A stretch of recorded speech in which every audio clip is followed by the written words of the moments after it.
Hi, I'm Eric Grace, and I'm really looking forward to sharing this presentation with you all about ensouling human beings and the paradigm of identity.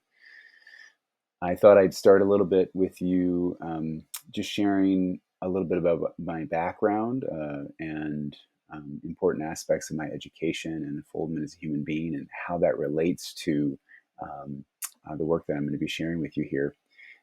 I grew up in a very traditional Lutheran family in Minnesota, the middle child of the family. My parents divorced at 15, and this was a significant life moment for me, really quite challenging for everybody in our family. And I ended up going to college in Wisconsin a few years later after that, and I ended up meeting a mentor, my first mentor, Joel Wallagore, who really inspired me at that time to go exploring around the United States. And this was after reading autobiography of Yogi and a lot of other things in his philosophy courses. And also finding the book from Gibran, Prophet, which really inspired me about spirituality and to start my journey, so to speak. While exploring around the United States, I ended up landing in Sedona, this beautiful little town, which ended up living for 6 to 7 years. And there was so many spiritual and psychological and therapeutic modalities and practices there that I got to dive into like a buffet, really. And I was ordained as a priest in 1997, which really turned out to be a symbolic act of the beginning of my spiritual journey. Soon after that, I became a Watsu practitioner in 98, learning about somatic awareness. I began writing poetry around this time and exploring the works of Ken Wilber, starting with Grace and Grit, and then reading The Eye of Spirit, which had a profound impact on me. I was actually reading it down in Costa Rica, and I had a taste of Satori that lasted for several days, and I didn't know how to integrate it. So after that, I began my long trek. In integral speak, we talk about growing up, cleaning up, fucking up, opening up, waking up, and showing up. And that was really the beginning of that whole stage for me of exploring all those different dimensions. And finding out what my own multiple lines of intelligence were, what needed to be developed, and where my skill sets were. In 2000, I started writing my own music and exploring further my relationship to being in choirs and musical theater, and I had been in bands as well in high school.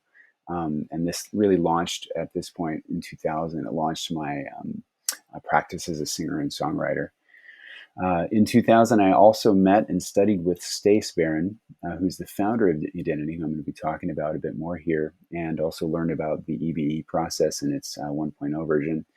Um, Stace was later assisted with developing Identity by Bree Arrett Barron, and basically in 2002, I started working with that practice, working with clients at that time. Um, and I'll talk a bit more about that later. In 2003, I met my first wife, and we had a son who's now almost 20. In 2006, I left the identity community and started exploring other spiritual teachings. And in 2008, I started my own company called Graceworks, which is a residential eco-friendly house cleaning company. And it's been award-winning and successful over these past 16 years, and really has developed a whole new side of me of being in the world as an entrepreneur. In 2009, I studied Christian mystical teachings called Adharata, and ended up being a meditation teacher within that community, and learning about the divine feminine and a process called the descent and enlovement. Um, this was developed by Tiziana della Rovere, and that work in itself, I could spend a whole chunk of time giving a presentation on. In 2010, Hannah and I divorced, and right around that same time, I was initiated in the Mankind Project and joined a men's group for 13 years. I was a part of the men's group, and that was also a really rich set of experiences for me in developing as a person. In 2014, I began mentoring students in an embodied awakening process through the Waking Down in Mutuality and Trillium Awakening lineages. And this was after my own awakening in 2010, the second birth it was called at the time. Samuel Bonder was the founder of Waking Down and still is. And he had been a member of the Integral Institute and is a personal friend along with his wife, Linda Groves Bonder. They've known Ken for years. And I started studying Waking Down to Mutuality in 2006 after I left Edenity at the time and ended up having my own awakening as a result of exploring that work. And again, that work itself, I could spend a whole presentation on too. Um, Participating in all three, Edenity, Adorata, and Waking Down in Mutuality, was really like getting a graduate degree in consciousness development and healing and spirituality, those kind of studies, over 20 years. And um, it, all three of them really helped me grow as a person, spiritually and psycho-emotionally. I would say the most powerful for me was Edenity, and it's really my root teaching. And so that's why I really want to share that with you today, because I've so deeply resonate with the core premises and teachings since encountering them with Stace back in 2000.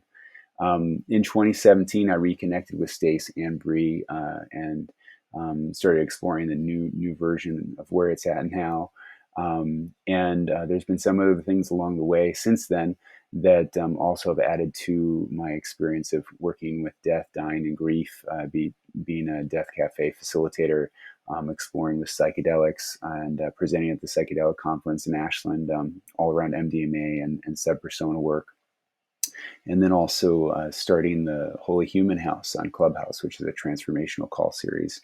Um, uh, these are all things that have really developed me as a person. In addition to going to school, I went to 3 different universities and Rogue Community College too, and studied economics and environmental studies, sociology, psychology, and music. So yeah, I've also done integral therapy with Robert Masters and taken the Dr. Jeffrey Martin's course, the Finder's course, all about 45 Days to Awakening. Um, and this is all what I draw off to share this presentation, and more specifically the identity teachings themselves. But it's all this experience has led me to be able to embody it more and really unfold as a human being. So um, with that, I just want to share with you a little bit about the founders of this work and uh, Stace and Bree. Edenity began back when Stace was first shown the 3 circles in 1975, and I'll show you the slide in a moment of these three circles that I'm referring to. Um, he was shown these 3 circles and was told by a voice, "You figure it out." And Stace grew up in Chicago and could feel divine being, feel him as a child, um, which I'll talk a little bit more about later as well.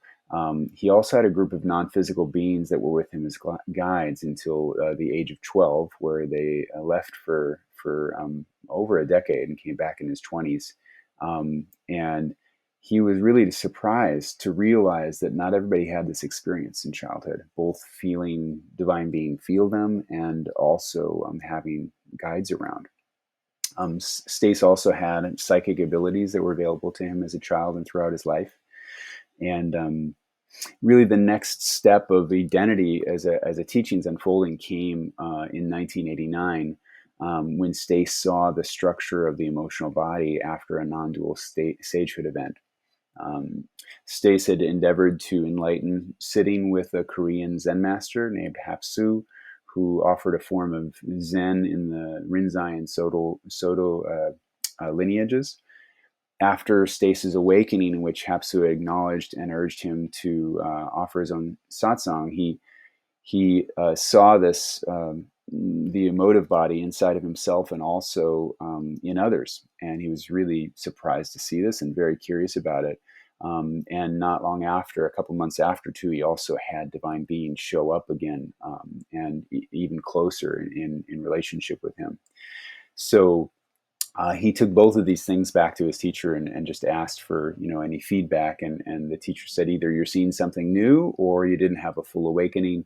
And basically Stace then decided to spend the next chunk of his life really dedicating to unpacking what he had discovered, or what it was all about. And after a decade of testing that revelation that came to him, that led to his first book, There's No Such Thing as a Negative Emotion, which was published in 1998.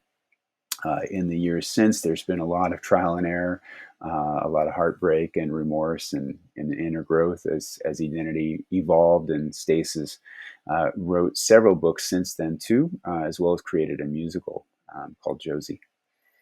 In 2005, Stace and Bree met, and Bree grew up in Germany, a very different environment than Chicago, and she became a communications designer and then a certified systemic family constellation facilitator. After spending several years with Stace and exploring EBE and the whole orientation of Edenity, in 2008, Bree began to add more yin dimensions to the teachings, and her own passion to Edenity is foundational personhood process called Emotive Body Ensoulment, which I'll talk more about in a little bit. And this basically really added to the work in a whole new way that Stace couldn't offer, just coming from where he was coming from. In 2015, the 1.0 Identity community, as well as Stace and Bree, went through a major reconfiguration, and the last 9 years have really been about learning from that transition, both individually and as a couple, and the community members that have engaged since then, and as new ways of testing the paradigm, along with the people that they've worked with, have unfolded. So this presentation is really based on their work and the lifelong testing of the practices and processes for themselves and their clients over the past 40 years. So there's resources at the end of this slideshow that kind of give you a means to be able to contact and connect with them to talk more about it, or also to connect with me if you're interested in working with them or with myself. So what is Edenity and what is Ensouling? Well, first off, I want to ask you just to consider, do you experience yourself as made of love? Not as a concept, but as a lived reality in your daily moments. And if you don't, why not? And if you do, is it something that's an ongoing lived experience for you moment to moment, or is it just in some moments, not in others? And why is that the case? Ensouling is the process of bringing our soulfulness into each domain of our life and into the dimensions of our physical, mental, and willful bodies, as well as our emotional body. And that's as a result of emotive healing. In integral language, Edenity is a paradigm with practices to heal the fears associated with each of the three faces of God: first, second, and third person, in a non-contradictory way. Edenity offers that we are made of love and offers core practices and premises, which I'll get into in a little bit, to test out and see what you experience for yourself. Edenity is, I think it's a good 50 years in the making via its testing its hypothesis and utilizing experimentation. It's a new emotive soulful paradigm of human development that offers we are spiritual beings having human experience in a way that authentically embodies both our humanness and divine nature simultaneously, while the metaphysics of the worldview resonate in a non-contradictory way with its dharma and end goals. And I'll talk more about that as far as the why and how of that in a little bit. So Edenity is still actively being tested through experience and all that it entails, and it's subject to constant evolution. And what you see in this presentation is as a result of that near 50-year exploration.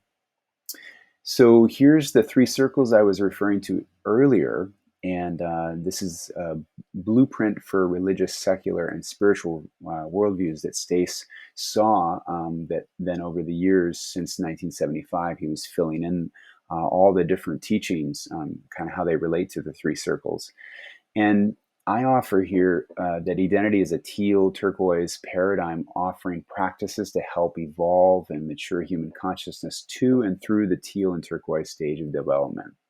Um, Edenity offers its orientation to reality through the lens of healing three core fears or terrors established in soul birth, or in other words, when our soul was born in divine being.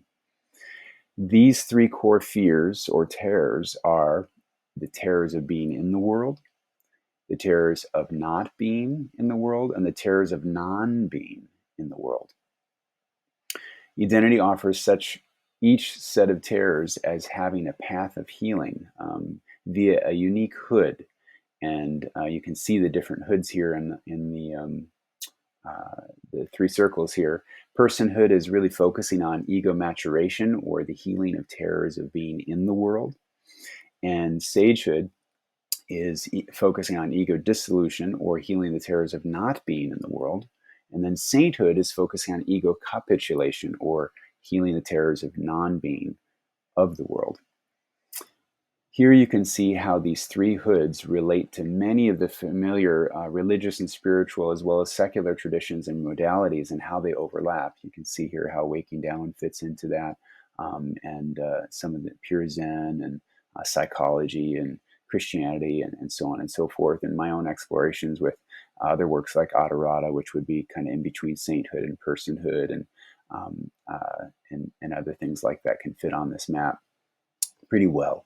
Um, Edenity offers a metathesis, not just a synthesis of the current paradigms of human development and the evolution of consciousness, and it offers a series of practices and premises for integrating and honoring the truths of pre-psychological religious traditions as well as secular and developmental psychology, while recognizing some of their limits in addition to offering new steps and developments in each hood. So let's get a bit more into the what of each hood. Edenity is offered as a homeopathic emotive maturation process. So what I mean by that is, as a species, we're really still fairly young and exploring and discovering and defining what emotional maturity even is and how it contrasts to things like emotional intelligence or Maslow's benchmarks of hierarchy of needs or psychology's developmental theory, cognitive and behavioral capacities that we have, and psychodynamic aspects of the human experience. Um, there's never really been a clear criteria for emotional maturity and how that relates with or serves as the foundation for spiritual development, including our own unconscious motivations for embarking on spiritual practices in the first place. John Wellwood and Robert Masters. John Wellwood was a bit earlier, but John Wellwood and Robert Masters' works on spiritual bypassing are really the best consideration in that direction that I have found. Robert Masters also has a great book called Emotional Intimacy, where he explores a lot of dimensions around emotionality and our relationship to emotions. Gabor Mate, with his recent books such as The Myth of Normal, is also some great work connected along these lines too. Vivian Dittmar of our community here, integral community, is also has made some wonderful contributions to the exploration around emotions in her teachings with the emotional backpack. So there's some things that have started to emerge over the last 10, 15 years or so, and that connect to the emotions and the emotional body. But Edenity is unique in its contributions in several ways. And Edenity offers practices for change wherein we are finally given the means to embody our personal being as spiritual in itself, that our emotive being is our root essence, and that our will and mental being is our stem form, and that our physical energetic being is our blossom expression. So each of these possess their own segment-based wounds and attachments, our essence, form, and expression. Each of these have segment-based wounds and attachments needing different existential fear-based interventions, and wherein we both access the ground out of which we arise and the sky into which we embed as one God gestalt or love being expressing as our individualized essence, form, and expression. And here in EBE, or Emotive Body Ensoulment, we heal the unconscious terror of being in the world. And the exploration here is really the question of who am I for each of us in personhood, while we decondition and recondition our families, culture situational based woundings, along with their corresponding addictions and attachments. Perhaps you've heard of Ken Wilber's terms, allergies and addictions, in reference to his states of consciousness development kind of overview. And there's some commonalities and differences here between the meanings of the terms. I'm going to get into how our protective aspects use medicative and addiction cycles a bit later, which will connect with that. As a result of this emotive body ensoulment practice, there's a discovery process and differentiation of our emotively inauthentic selfhood that happens when people go through that process, which then they can recover and inhabit their lost emotive authentic self.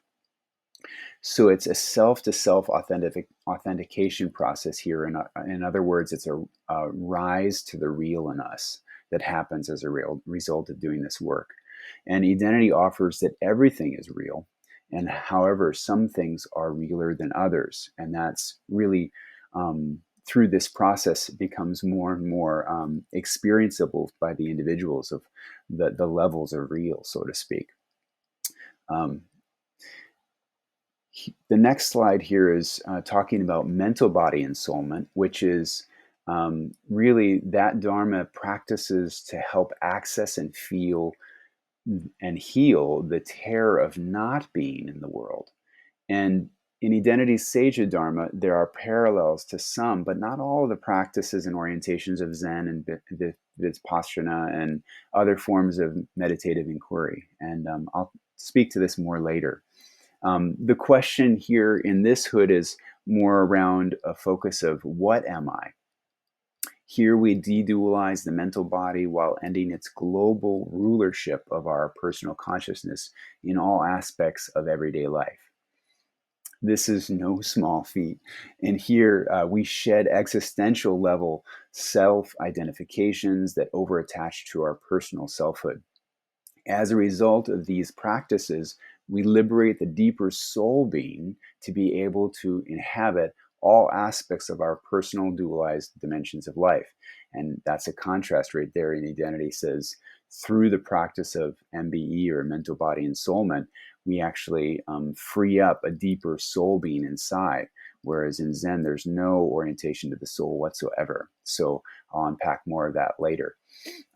Here we find a soul-to-soul authentication process in contrast to what happens in personhood, and also a die-to-live focus as the core theme.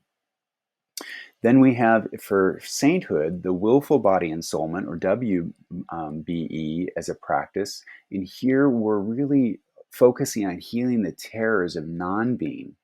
And the question here is, why am I? That's the inquiry. Why am I? So here we get to realize our eternal, structural, and holoarchical linkage with divine being as the love of which we're made of.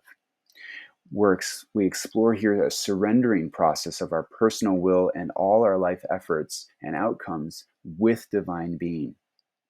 As a result of these explorations and healing the terrors associated with this, we're really given access to the multidimensionality of consciousness and being.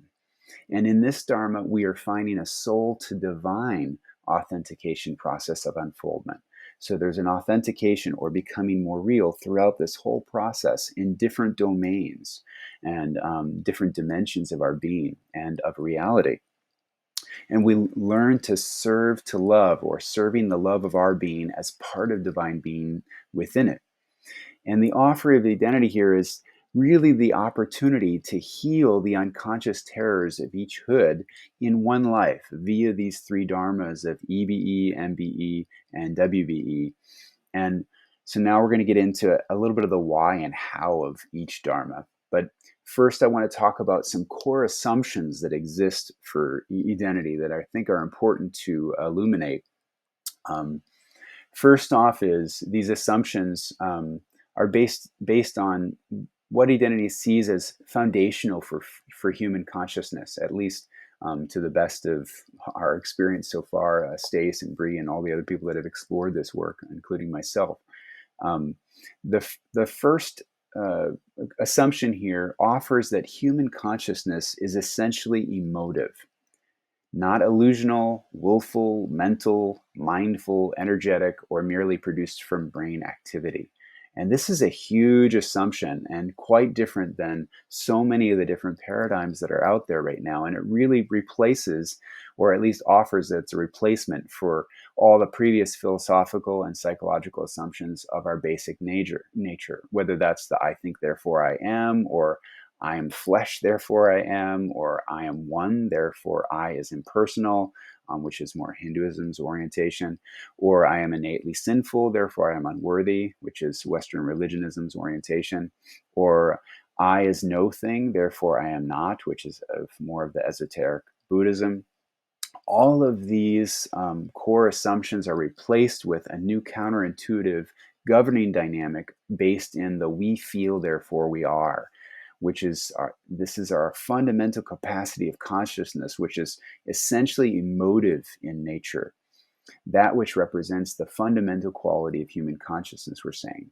And this reorientation really changes virtually every aspect of psychological, philosophical, religious, and spiritual diagnosis of the human suffering and its amelioration, east and west, past and present.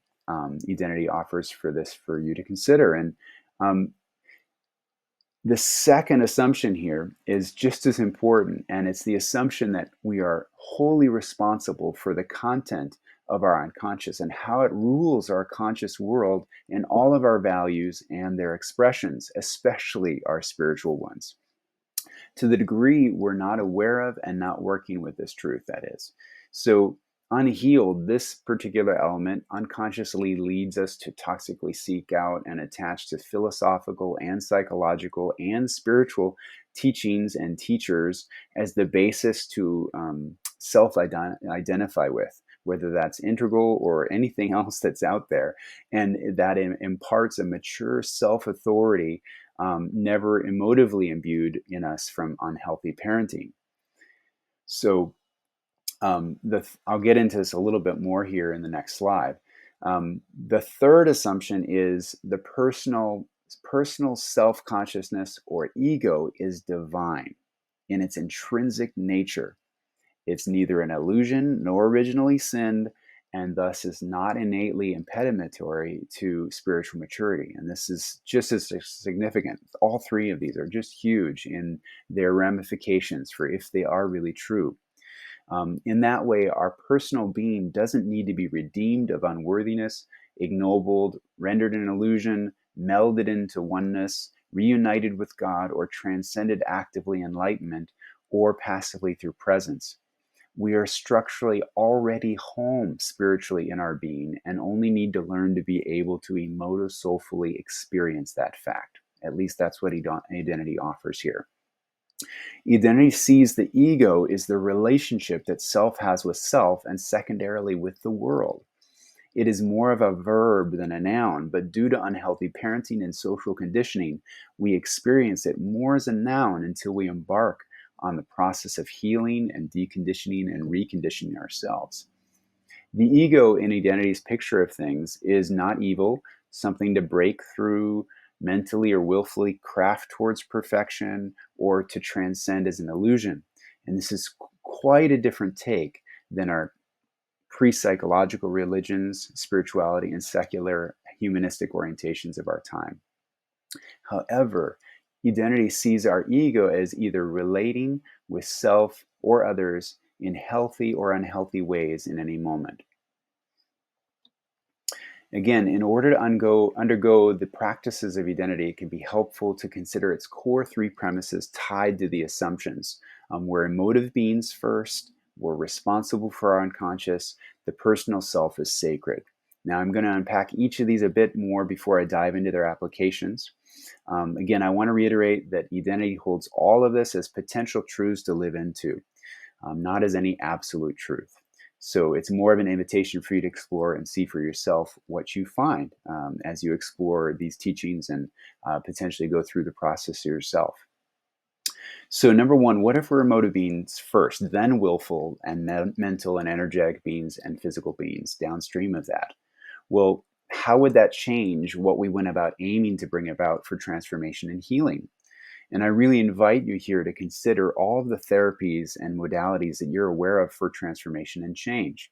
And consider how we as a species are still exploring what the algorithms and governing dynamics are for real transformation as individuals, groups of people, and institutions. We still don't, in so many ways, know what actually constitutes the mechanics for transformation and why some people transform and other people don't. And Edenity offers a lot of observations and contributions to that inquiry. So, how many of the current paradigms of change start with the premise that we're emotive beings first? I'm not familiar with any others. If you are, I'd love to hear about it. Um, if you have the ability to think paradigmatically, you can look into the paradigm from which any of these systems are operating and whether they explicitly mention it or not. And most of them are coming from an orientation of what makes us most human is our mind or will or energy or physicality, or that it's that we're an illusion or based in sin or ignorance. And as a result, they assess and treat an attempt to create change based on those value systems. So here, Edenity is offering, what if there's a universal wound that all human beings experience and it's emotive in nature? What if trying to utilize will and energy and mind or physical means to heal emotive wounds was limited at best, and in some cases actually causes more harm than good in others? And what if we needed a homeopathic medicine to heal our emotive wounds, the most upstream dimension of our personal self? Emotive medicine for emotive wounds. That's the theme here. And I invite you to take a moment to consider here how emotional intelligence is relatively new. Just as I mentioned, it's only 20, 30 years in the exploration, in contrast to religion, has been around much longer, and it's pre-psychological in nature. Humanistic psychology is only 120 years, 140 years itself as well. So, these are relatively new paradigms for human values when it comes to emotional intelligence and psychology and themselves, in contrast to pre-psychological religions. So much of this still hasn't found a coherent way to marry religious teachings and traditions, and Integral in some ways has looked to do that as well. We can take a step from there and inquire into what constitutes emotional maturity and how it's different than emotional intelligence. And in my research, it's off of most human beings' sense of life, that there's any clear set of criteria with any universal benchmarks that have been established in society for what that is and how we would go about measuring it. And Edenity and EBE offer a whole new set of criteria that Stace developed and with Bree's help as well, oriented over the years of what that some of those benchmarks could be. So, for example, if you're aware of any leaders, let's say the President of the United States, there's no requirement for them to be emotionally mature before taking office. Why not? Maslow's hierarchy of needs and the Ten Commandments are kind of some basic context that some people reference, but they're still a very far cry from that. What are the means here that we can assess ourselves and others in terms of emotional immaturity or maturity? Think about how you hold that here. Again, so many of our leaders don't really aren't held to any kind of standard for emotional maturity in order to step into positions of leadership. So think about how that applies to parents as well. And number three here, what if uh, uh, actually, number two, what if we're responsible for our unconscious? What would that mean for our lives? And is there a way to proactively access this material and how it relates to the feeling of victimhood and in our personal lives, or how others hold themselves accountable or not in our society, or how that impacts our justice system. I'm thinking of Carl Jung's quote, "Until you make the unconscious conscious, it will directly impact and direct your life, and you'll call it fate." How do we really do that? What Jung is pointing to here effectively. Um, the third section here is, what if the personal self is sacred? Well, in contrast to religious orientations that suggest the personal self is an illusion or ignorant or originally sinned, um, this is a very different orientation of that this personal self is sacred. And the invitation here is, what would these three core premises do to change the way we went about accessing, treating, and healing our issues and wounds as people, and how we related to ourselves and each other in our society? Well, the first big step, based off of that premise, I'd like to dig into a little bit deeper here and talk about feeling felt. Again, I mentioned that Stace in his earlier childhood felt divine being feeling him, um, and that gave some reference to him about what that even capacity was. But feeling felt is a term Identity offers as the soul's core need in a human life. When I see a baby, and I think you may see this too, it's apparent to me how much they're made of love, and the pure feeling that exists in such a body is so present. You see them; they're just feeling in this little physical body. They're soulful, and they're simply being what they are. Now, we're not going to go into it too much, but the pre-trans fallacy here, as far as what the baby is in potential but hasn't fully unfolded into expression and maturity, is has been documented really well in integral theory and by several others as well. But I want to share, like, when my son was born 20 years ago, there was a palpable feeling in the room of stillness and beauty and preciousness and love. And I felt my heart open in a unique way for several days after his birth. Eventually, though, that feeling in my chest went away. And sadly, I began to distance over time from my son and from that pure being and soulfulness that he just was. And I would find myself, enjoying being around him and taking him for walks and laying with him and playing with him. And but I found also that I started to be disconnected from him emotively. And I was afraid, actually. I didn't know how to be with my anxiety that was coming up. And I felt these gaps in me of that were being called forward because of stepping into becoming a father. Um, and I was often in my head feeling stressed due to lack of sleep, or conflicted around tensions in my marriage. The tension I was feeling was from basically this unresolved pain from my own childhood. And this new father role was asking me to come to terms with all of that in order to be more present with my son.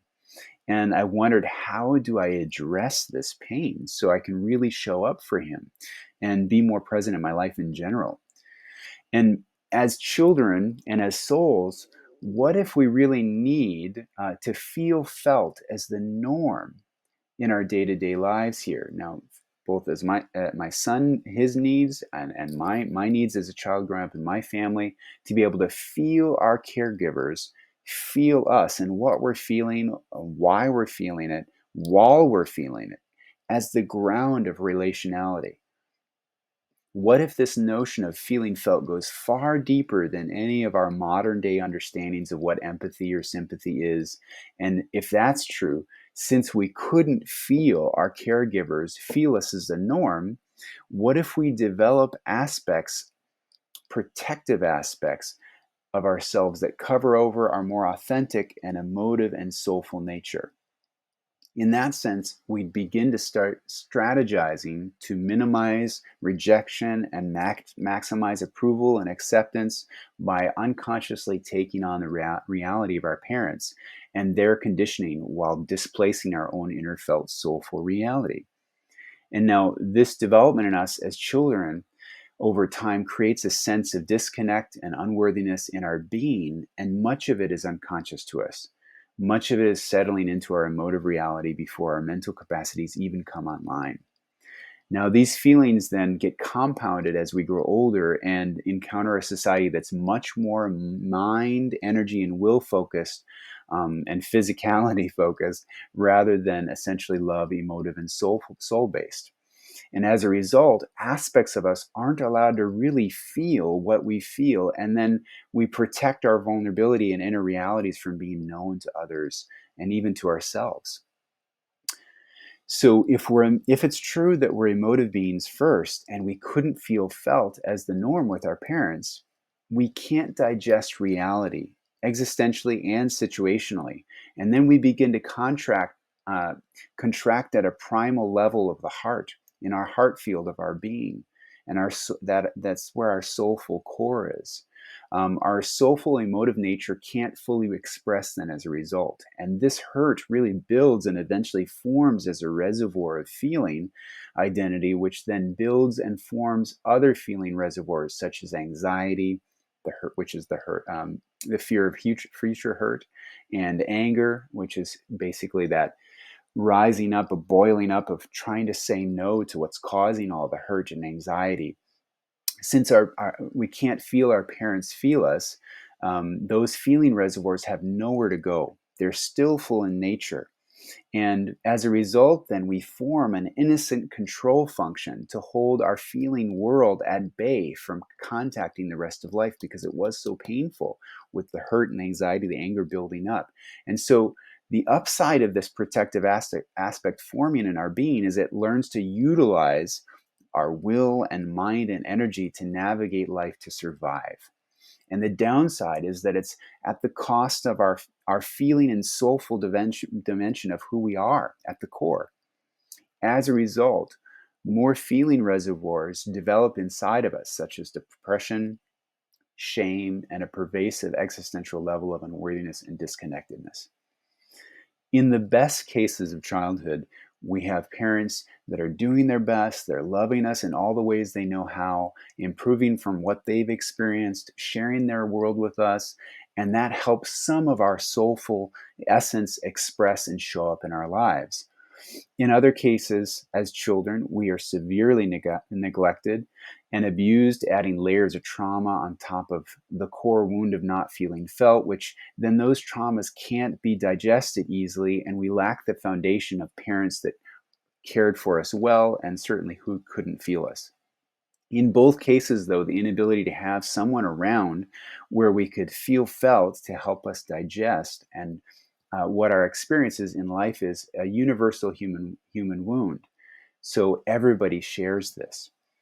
This not feeling felt wound goes largely into our unconscious. So our protective innocent control becomes more and more utilized to have us be functional human beings that learn how to cope with life. And those of us that don't have a good control aspect form to survive, they end up being on medications or being homeless or in institutions, deeply struggling, or in some combination of those situations. And while our innocent control continues to develop, it utilizes our greatest gifts and capacities of our being to maintain its keeping the inner felt world really capped inside. So again, if we're emotive beings first, here we can look at the tree of being graphic for personhood and get a sense. It's pretty easy to look at babies and see how they're feeling so much. Well, if we look at our soulfulness, that it's directly linked to our emotivity. You see down in the bottom the domain of soul and divine being, and how it's connected to our primary emotivity, where the roots of the tree are. Um, it's much deeper than if you look higher up on the tree, where we see passing moods and feelings of the more conscious identity of the individual. And so here we're exploring the difference between emotionality, feelings, emotions, and root emotivity, as well as unconscious motivation, conscious intentions, actions, and outcomes. That's kind of the progression of when you move from the primary emotivity up through will, thoughts, beliefs, and passing moods and feelings. And then what we look to create is the behavior and actions, or the blossoms and the fruit on the tree. So identity offers the roots of the tree are where the emotivity lies in our unconscious, and the passing moods and feelings that we have are more in the domain of the conscious personality. And these layers of will, energy, and mind in the form of thoughts and beliefs are all kind of in between those two. So this is why there can be limits to using will, mind, and energy to try and address wounds that are in the primary emotivity domain of our being. So, identity also invites us to look at the unconscious motivations underneath our conscious intentions, actions, and outcomes to see why things don't work out as planned or amidst our best intentions. Um, Identity offers we can use emotive medicine here again to heal our emotive wounds, and let's see how it offers that. So first, I want to talk about what the soulful self is here, and there's a graph that kind of goes over um, the sense of when a child is born, the parents are holding them in a way emotively, as well as physically and mentally in their minds, how they are caring for the child, and the child is their 100% emotive soulful self. So there's these soul capacities that are inside the soulful self that need time to really come into form and expression as the child develops into a human being and an adult. And so, if you think of like Eric Erickson and Piaget and all those individuals that talk about this universal stages of development, there isn't so much speak about these soulful capacities that come through in the stages of the development of the mental and physical body. So you need to add in, at least from Identity's take, there's these soulful, invisible dimensions of being that most of psychology doesn't really address or have much language or models in how to work with that. And it usually leaves that to religion or spirituality, except for, say, transpersonal psychology or integral theory has some components focusing on this. But the gold soulful self here, or gold for shorthand, is supported to grow through the EBE, the Emotive Body Ensoulment process, as individuals unearth their native soul capacities, such as curiosity and passion and innocence and joy and goodness and vulnerability and trust and sorrow. The ability to really feel their feelings as in a moment-to-moment way.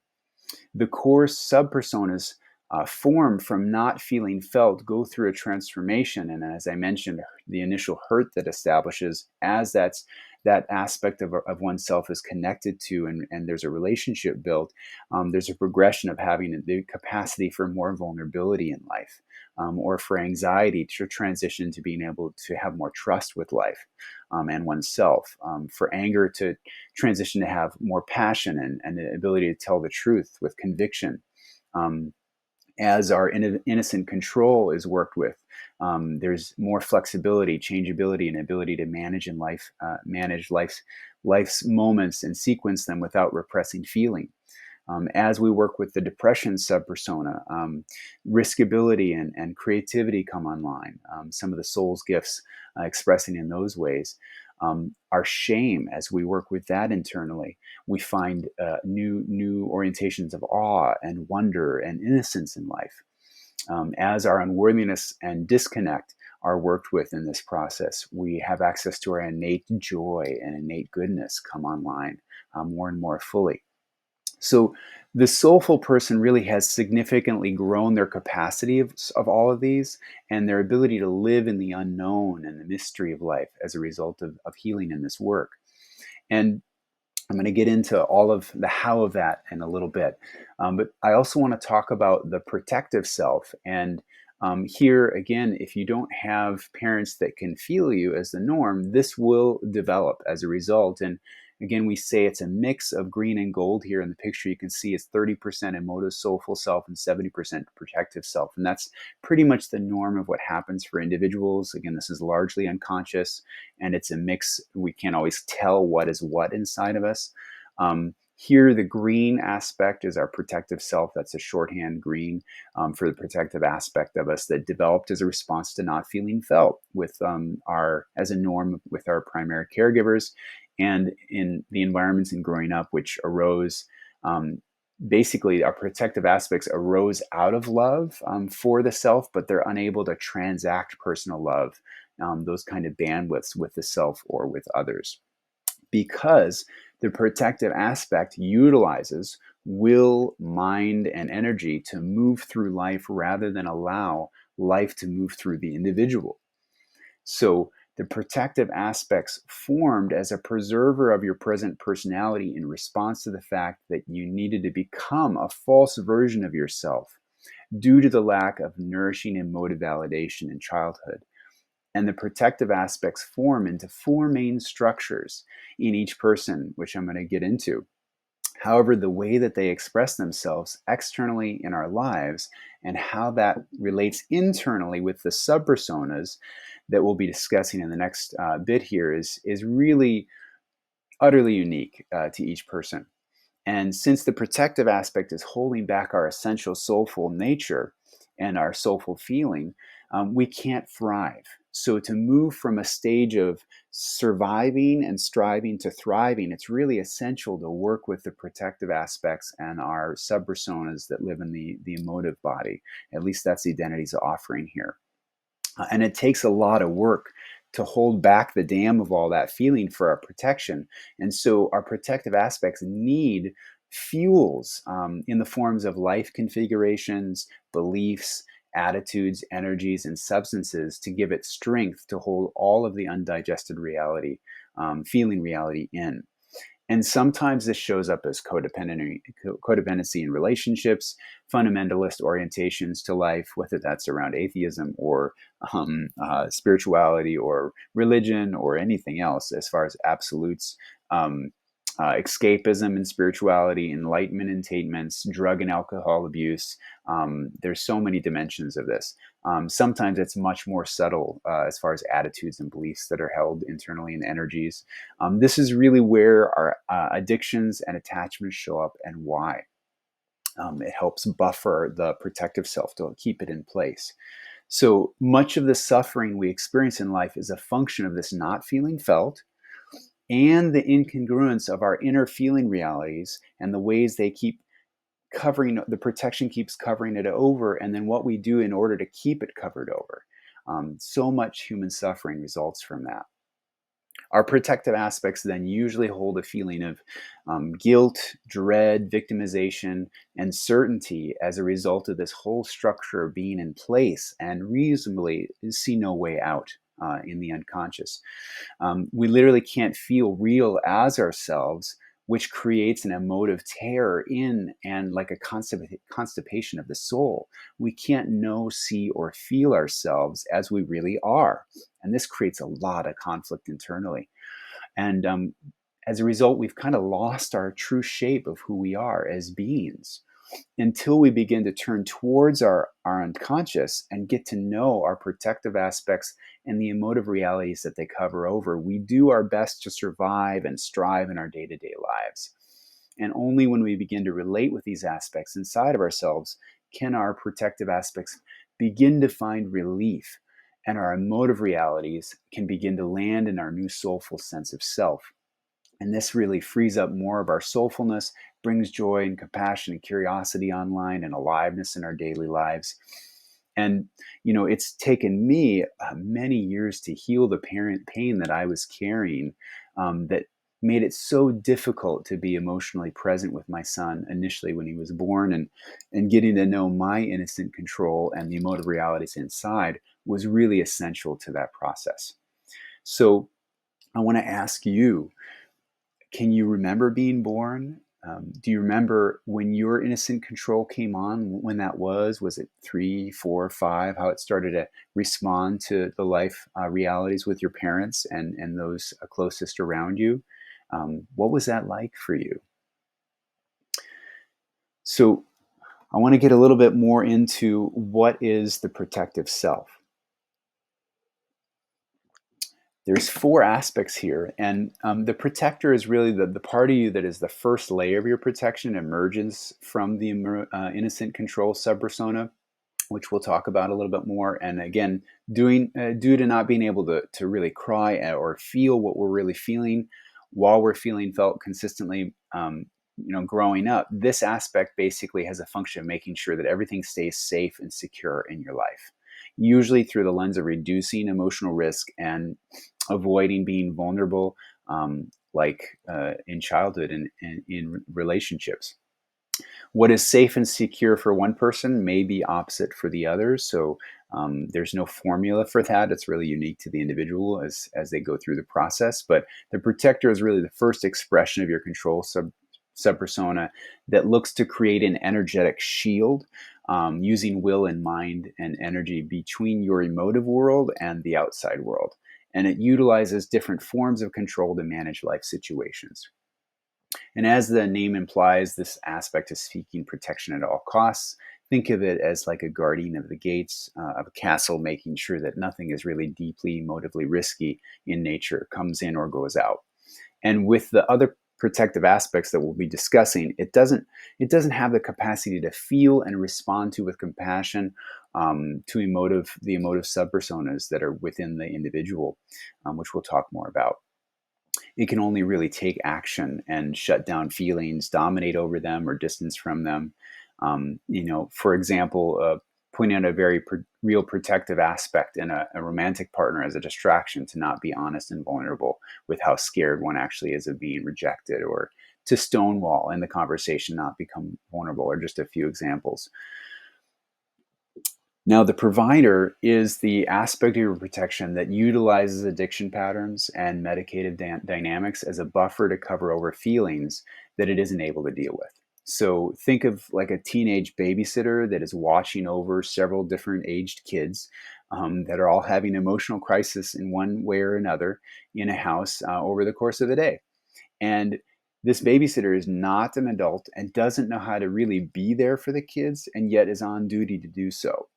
So, um, if you're wondering what a medication is, in contrast to pharmaceutical drugs, I mentioned a little bit about these in the past, and they're really any substance, relationship, belief, attitude, life configuration, or energy that we're not willing to not have in our life. So they're acting as unconscious love substitutes, really. And I invite you to consider, what in your life are you not willing to not have? And why not?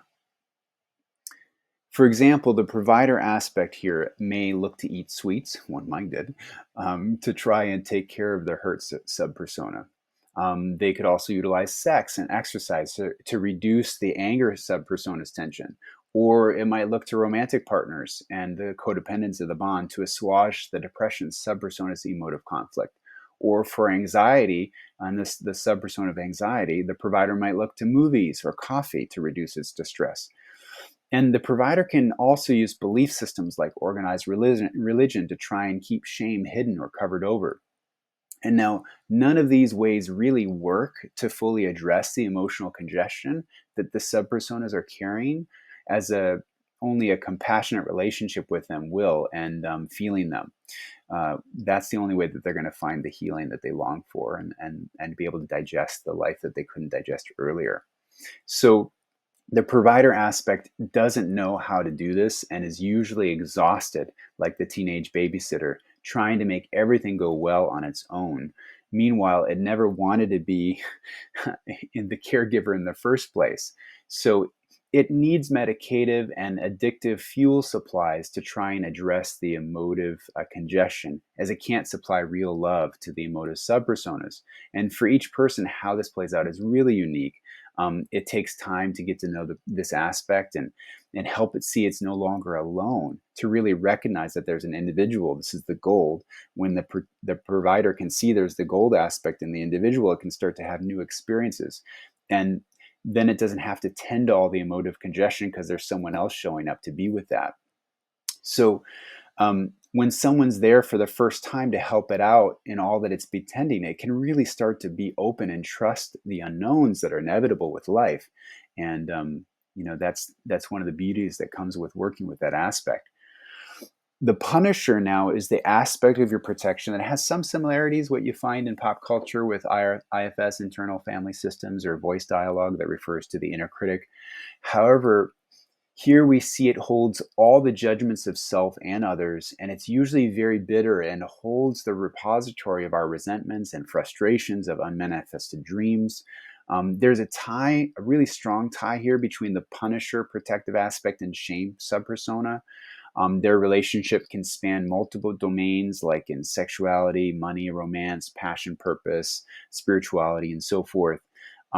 The Punisher developed by taking on the covert or overt judgments that it absorbed from our upbringing, like the unconscious and conscious realities of our parents and their relationship to emotivity, yours and their own. So, really, to keep your deep feeling nature from being hurt again, the Punisher gets established to keep it at bay so it doesn't come out again and be in contact and get directly experienced with the parent, which it happened originally. Um, so, by turning into a version of the very thing that we encountered as a way to try and pre reject our emotive essence, so as to avoid having to have it rejected again in current time human relationality because it's so painful. So our shame subpersona and then subsequently our punisher protective aspect develops as we feel something is deeply wrong, so that we conclude that we are wrong and the limitations of our parents and primary caregivers not being able to feel us. So in that not being able to transact where we can't land in the heart field of a parent, and then the parent registers who we are at the soul essence level and then gives it back to us, when that can't happen as the norm, we feel something so deeply wrong, and then as a result, starts to we as children blame ourselves, think it must be us rather than it's a shortcoming of the parents, innocently as they're trying to do their best as well. So the Punisher here comes online to reinforce this sense of wrongness, and only when the soulful gold of the person has conscious, compassionate relationship with both aspects, the Punisher aspect and the shame subpersona, can it give shame a new experience of love rather than judgments. And then they both go through a transformation, where the Punisher aspect has capacities of more discernment, and the shame transitions into more original innocence and wonder. The last aspect of the protective self that I want to talk about is the pretender or performer. And this is really the most challenging differentiation to make through the process, with EBE. And this is because it's usually the part of us that we most identify with over time as who we are. It's often run by a sense of guilt and being disconnected to our authenticity in some fundamental way.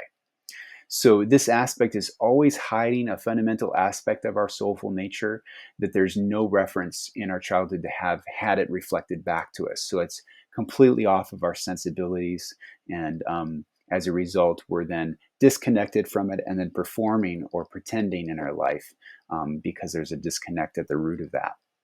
So, um, it basically leaves some dimension of our humanness unintegrated with our soulfulness. And so it leaves that behind until we can regain or recover it one day. And the goal here is really to discover and work with this aspect and, live into the questions: what is it hiding?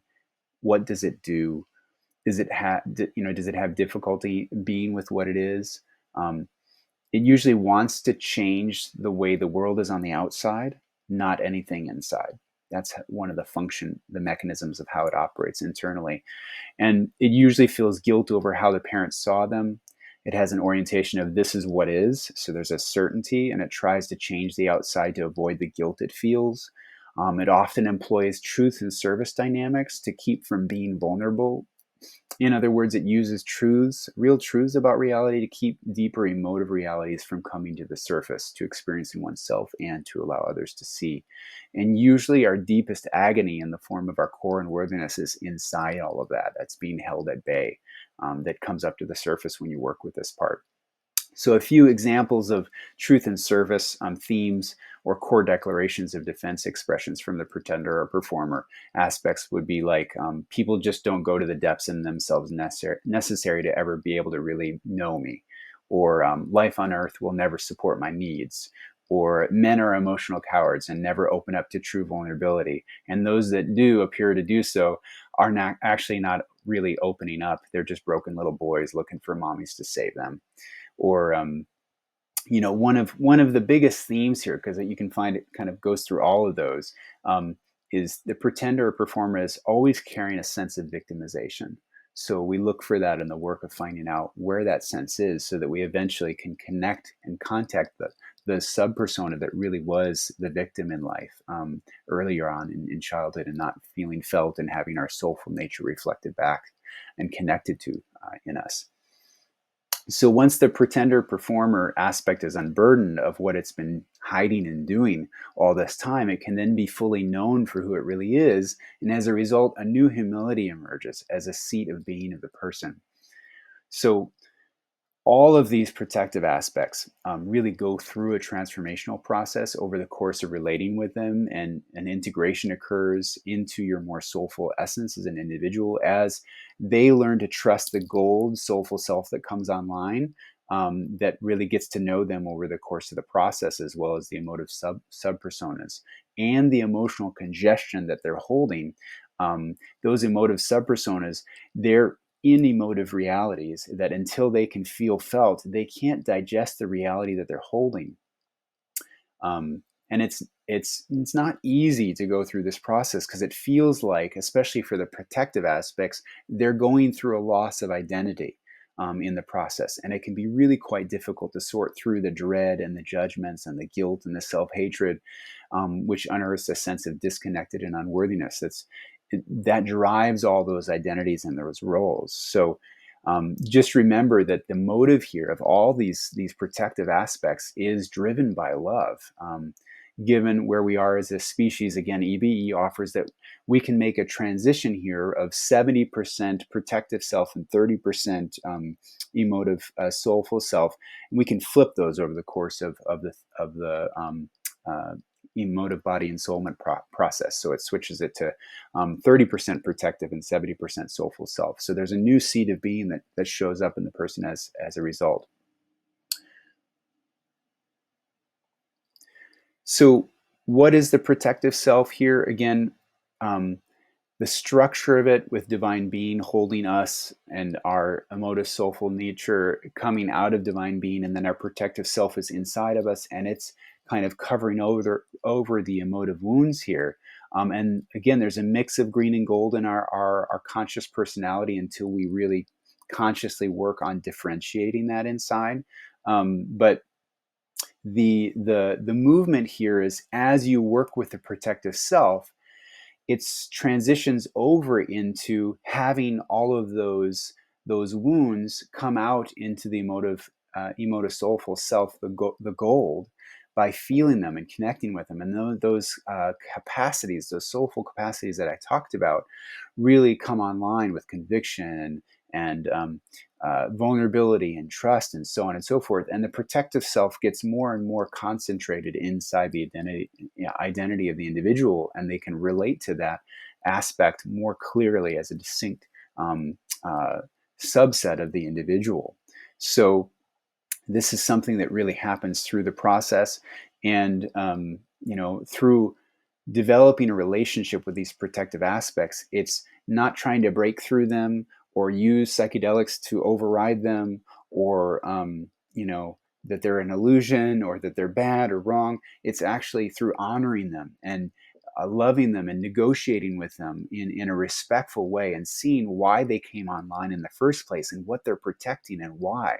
And that relationship that gets developed and established with these aspects is so essential for them to finally have someone around that gets them and see why they are the way they are, and how exhausted they usually are and frustrated. It's so essential to this process. We don't just go in to work with trauma or to work with wounds. We work with the parts that are holding and have been managing them all this time, that have had no one around to help them, and they finally get some relief. So again, in personhood, the theme here that I've been focusing on these last many slides is healing the terrors of being in the world. And emotive body ensoulment practice can have a lot of different elements to it, but it's it's within the context of we're emotive beings first, and that we're responsible for the unconscious, and the personal self is sacred. And here we come with a spirit of curiosity and patience and compassion and care and love and relationality. That's really the ground.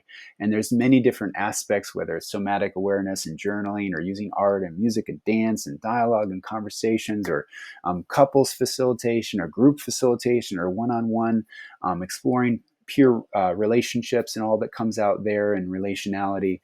There's avaprana, which I'll talk about a little bit later. There's lots of things that can be employed in the process, but it's within this larger context of feeling felt that's so essential in helping the individual to develop that capacity for themselves to feel their subpersonas and their protective aspects in new ways, so they feel felt. And that's where the progression and the healing can happen.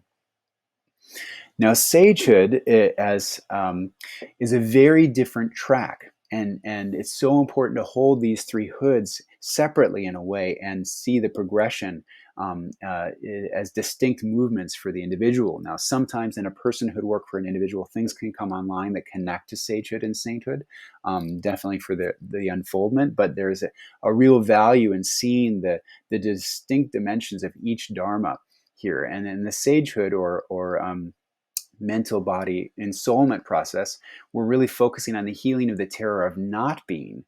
And so this is what, most have oriented around enlightenment. It's that similar track. And so there is a difference in identity around, in the sagehood, it's about ensouling the mental body. And so we're looking for ways that ablate or dissolve the sense of the illusory avatar, or like if you think of a computer desktop, it has a little icon that clicks and goes to somewhere, and the mental body is like that icon on the computer, but there's something real that's on the hard drive. So through this process of meditative inquiry and the practices, you can access with that deeper, truer nature that's on the hard drive of our being. So in MBE, or mental body ensoulment, we really lose that icon, and it's in contrast that we lose our personal being altogether. That Edenity offers that's impossible. So in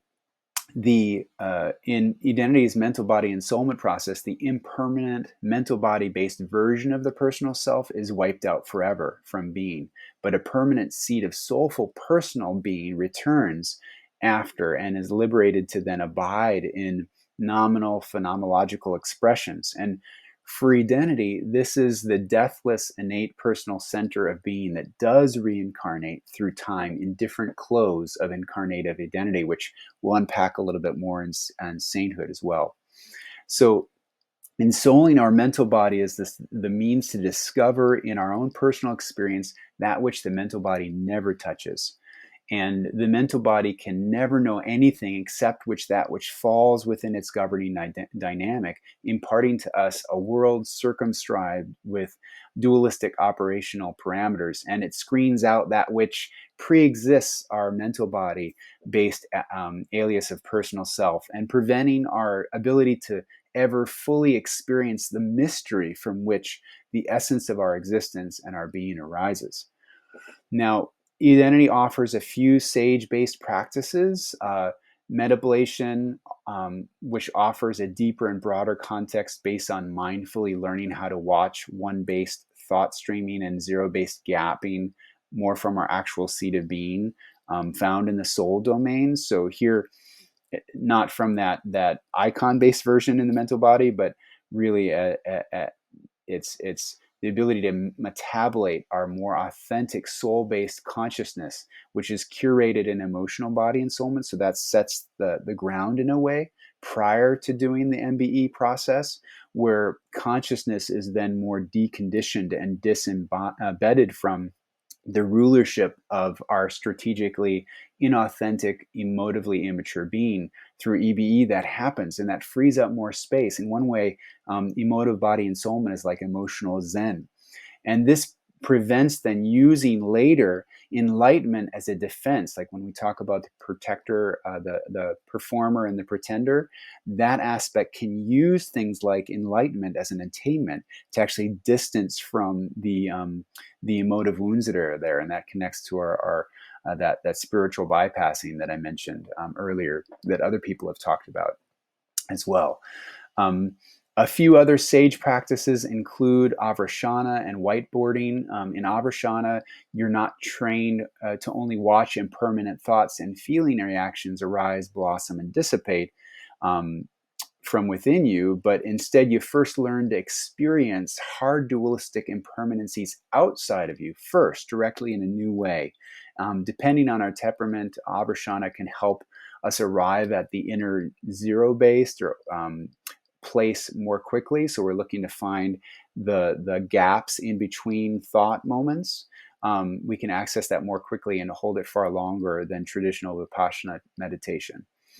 Whiteboarding is another practice, and that it involves closely sitting in front of a smooth whiteboard of some kind, enough to expand beyond your peripheral vision, and working through various orientations and exercises to help undermine the mental body's eternal hunger for dualistic differentiation that blocks awareness and abidement with our deeper states of consciousness.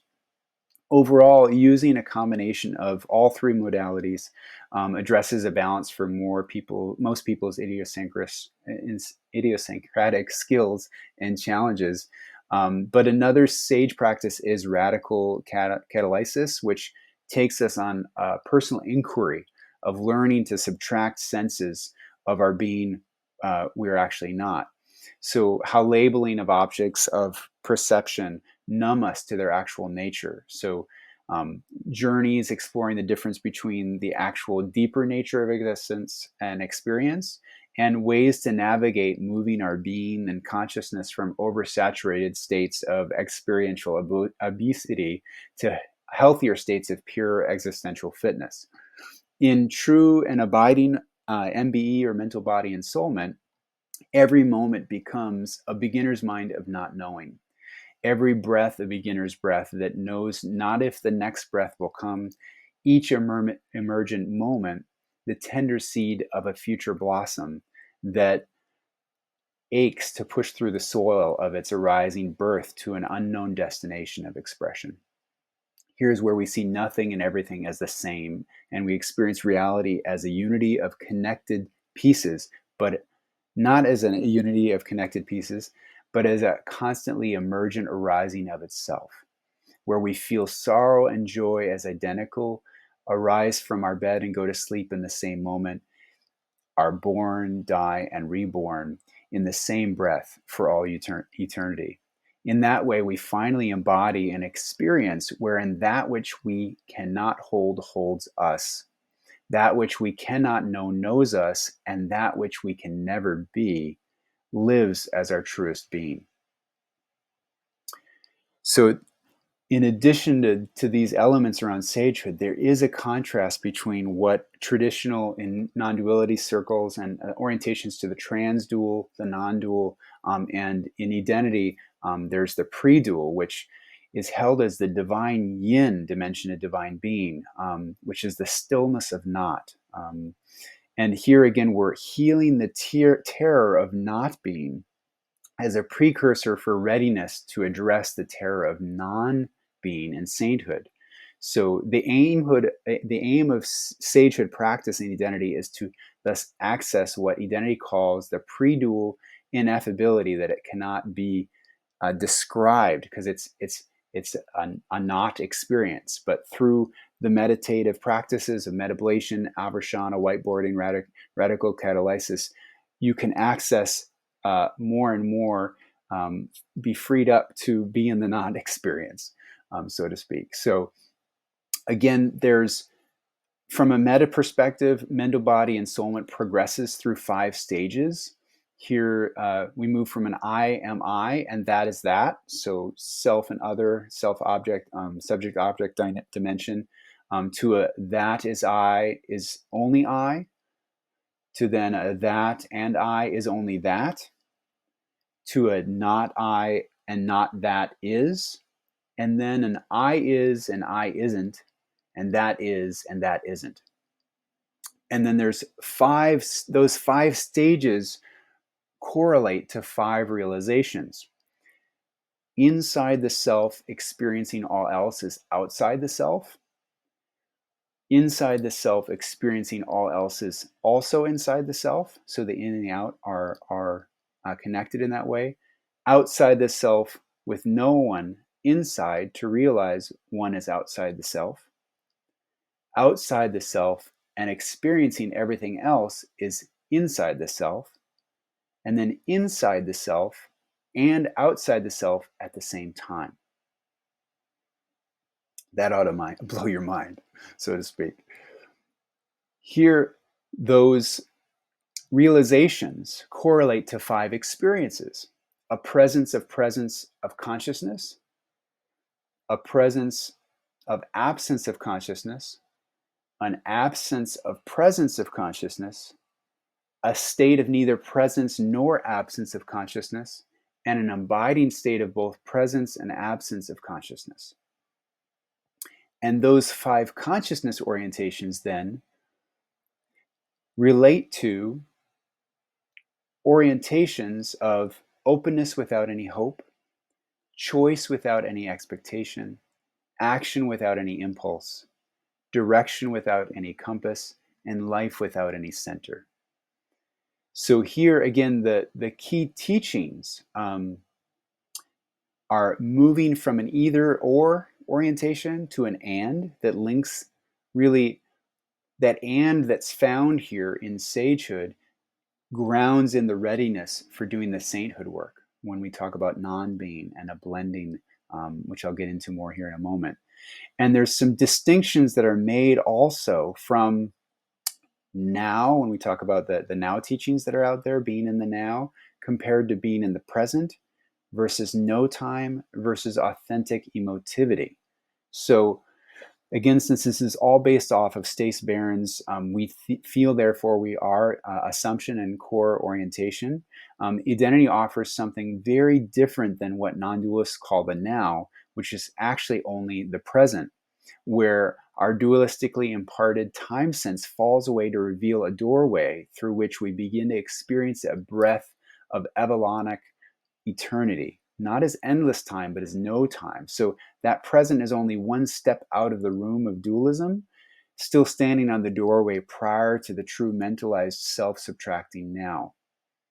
But that is also one step shy of another aspect of the true now, where access is only accorded by emotivity, in that real emotivity as the very fiber of consciousness confluent with the love of which everything is made is only experienceable in the now, and so is its deeper algorithm of access.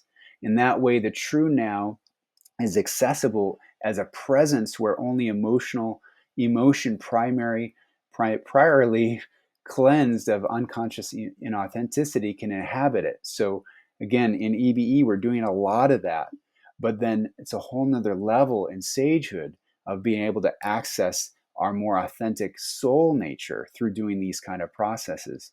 And the EBE really allows us to surgically molt the wound-based emotion from our deeper substrate of authentic emotion, which then we can breathe more with the now emotively.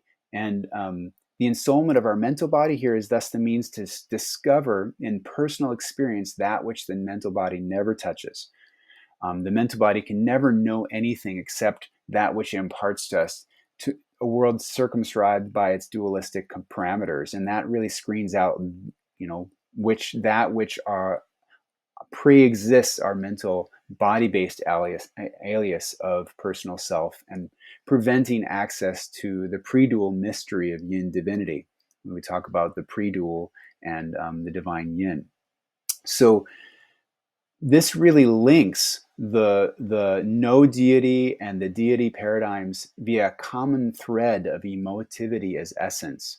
And This also brings together non-devotional pre-dual practices with no relation to any god, and in WBE, Willful Body Ensoulment, where we experience a divine being, there is a possibility to link all three together: personhood, sagehood, and sainthood. And that's by focusing on healing the core terrors that live in the root emotivity.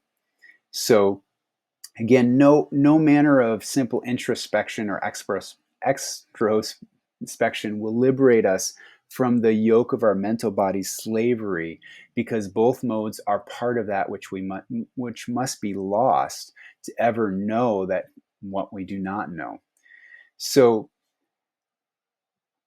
in sainthood, we're going to explore how our life is not ours, but we get to live it. And as we begin to address the previously unconscious terror of non-being around having to share our personal will with the will of divine being, the question arises how to actually make them resonant, not dissonant with the personal.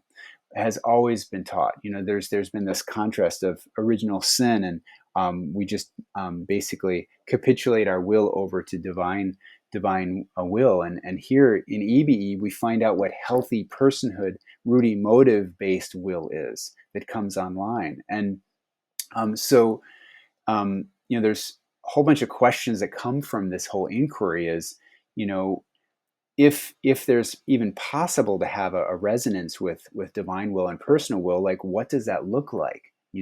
Does divine being actually intervene in human life then, and if so, under what conditions?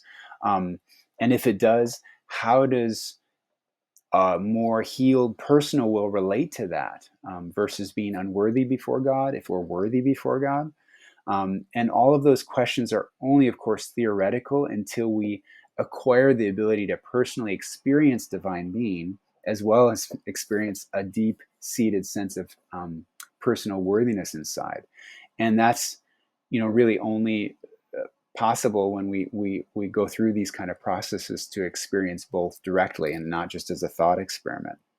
So EBE is more a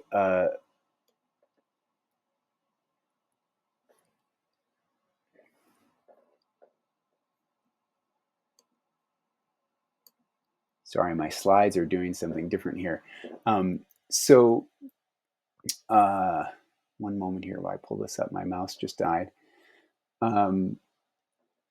Willful body ensoulment practice is divided into two main categories: creator relational and creation relational. Creator relational work involves how to learn and perceive, inhabit, and be challenged by the presence and ongoing relational multidimensional ground of both our yang and now newly emergent yin balanced provenance. And to do this, creator relational practices include contemplation of contentless emotivity, objectless love, and causeless sorrow. Identity's use of prayer, and most importantly, the gradual surrender initially of all outcomes to our life to divine being, and then working backwards through the agonal surrender of all the actions that create them, then all of the intentions that created those actions, and then finally to surrender the underlying motives that create our conscious intentions, and processing resistance to all three domains along the way until the terror of non-being in sharing our willfulness with divine being is revealed enough to heal. At that point, it becomes possible to marinate our personal will irrevocably, resonantly to it and with it. For identity, our willfulness actuates in two vectors. Choices determine the larger directions our life takes, while decisions are secondary adjustments that support our life paths, our choice paths. In the end, use of personal will in our choices is reduced almost solely to the motivation driving the intention, to meld it in surrender with its will, and therefore activated more yin reactively in our shared life rather than yang proactively. In that sense, our decisions always remain in the domain of our own personal willful self-sovereignty. Doing so in a pre-healed ego, so to speak, in from EBE allows us to sense when any decision within an already chosen larger life path keeps us on track or takes us off track of that path to ensure our destiny's destination. Now, included in creator relational work are topics of like how divine being is hierarchically configured, how it awoke to itself in the first place, so cosmogony and cosmology, how sentient and non-sentient consciousness first arose from it, yin and yang dimensions of divine being, the non-issues of original sin and essential evil, the veracity of the true origins of angels and falls from grace, soul species and soul age, the nature of and our proper relationship with what's been called Christ consciousness, and dozens of other domains associated with including it as part of our everyday life without impeding our human life. In contrast, creation relational work supports the creator relational work in ways directly related to the Logo Christa, or the divine multi-tiered multiverse within which our soulful incarnative and metacarnative journeys occur. So, when we talk about past lives and the center that carries through all those lifetimes and in the now. To that end, its practices include third eye access to non-physical planes of being, a lifelong commitment to the contemplation of silence, learning to use our physical eyes in third eye expansion in ways divine meant them to be used versus mind conditioned ways that we learned along the way in lifetimes or in this lifetime. Learning to recognize synchronicities in life as the direct, experienceable, and intimately caring presence of the divine-based interconnectedness of all things. A chakra body healing modality called Avaprana, as well as Metatrek, which is leading us on personal soul journeys to the next consciousness growth goal.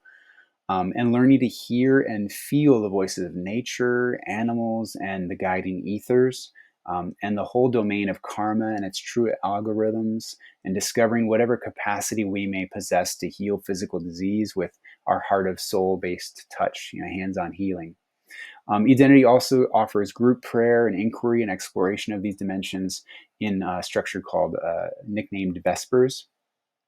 And another relational domain, Edenity also offers a new way to frame what's called the chakra system, basically a pranic metabolism of our being, energy body, that basically was offered by Hinduism in the beginning. And Edenity takes it in some new dimensions here, inviting practitioners into their own experience of the yin and yang dimensions of each chakra, as well as introducing a 13th chakra that connects the newly emergent divine yin that arose as the new aegis of the earth plane in 2012. So the 13th chakra now is really that chakra that connects. It's in between the third and fourth chakra, and it connects the aspect of yin divinity from behind and yang divinity in front, and connects inside our own divine yin within us. So that's something that can really be unearthed in the sainthood work. Avaprana here, as I mentioned, is really a unique hands-on approach based on our emotive foundation of being. So it's different than just energy work, as that emotive foundation of being is more essential than energy, mind, body, and transcendental-based spiritual teachings. So this modality really reaches further into essence than energy-based work. And because divine being is made of love, and as its children, we're also made of love, emotive-based healing work is the most effective. At least that's what Edenity's offering is. And this work can only be done in person and involves things like the diagnosis and direct healing of physical disease, intuitive reads and reframes, chakra and pranic toning, emotive-etheric congestion removal, emotive body dystrophy diagnosis, connecting chakra themes with emotive body themes, connecting emotive etheric issues with other lifetimes, pre-incarnative life purpose directives, as well as issues with beloveds and families who have passed. I've had experience with Avaprana over the years, and it's so powerful. So again, in Identity, basically in Sainthood Dharma, we're learning to thus trust our innate dream of how everything really is connected.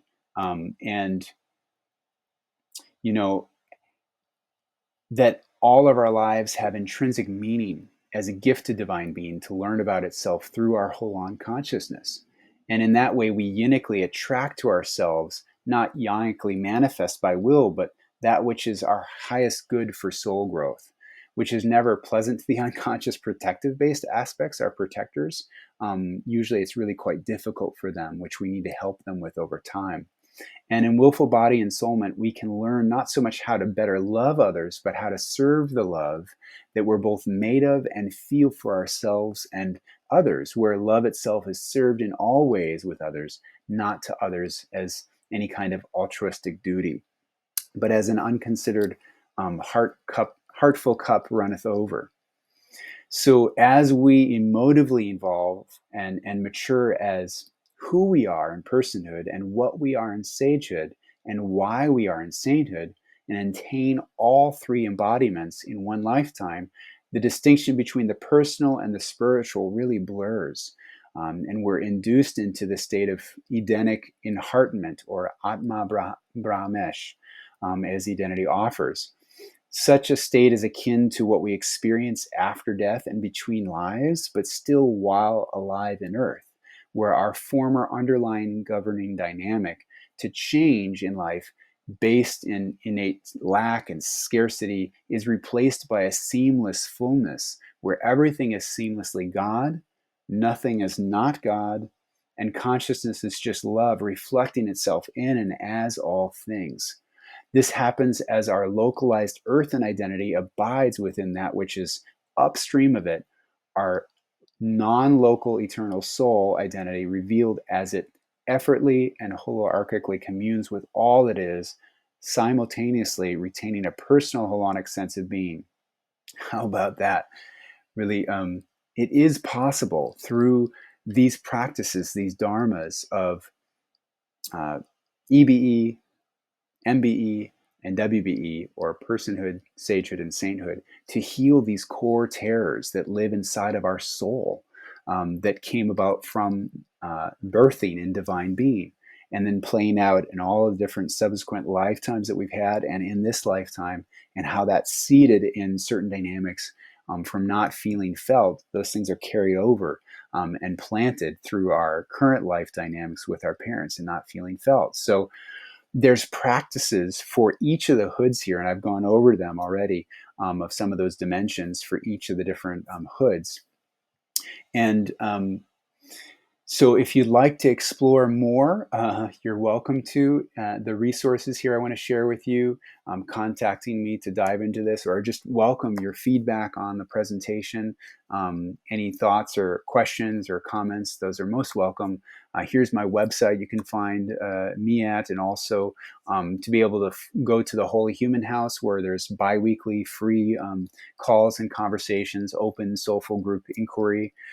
There's the Edenity website to dive into. There's lots of great content there, diving deeper into what we've talked about here. There's all the books that have been written as well, you can look into. There's also a podcast that's called The Heart of Soul, and that's hosted by Joseph Shapiro, and he interacts with Stace Barron. I think they're almost at 100 episodes at this point, so there's great content there for you too. And there's a YouTube version of it as well if you want to dive into that. Again, on the Edenity website, you can connect with Stace and Bree directly there too if you'd like to invite them to speak or engage with working with them or anything along those lines. That's where you can connect with them. And again, thank you.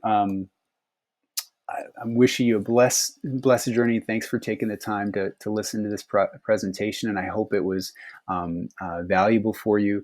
And again, since there was no live Q&A after this, since it's recorded, I really invite you to reach out and engage and connect in with Stace and Bree and myself. And there's other practitioners of this work too, which I think you can find out more about on the Edenity website, or you can reach out to me too. All right. Well, wishing you a really good, wonderful, rich, and nourishing experience there at ICON. Sorry I can't be there with you to spend time and get to know you all. But I look forward to meeting you at the next conference. And take care.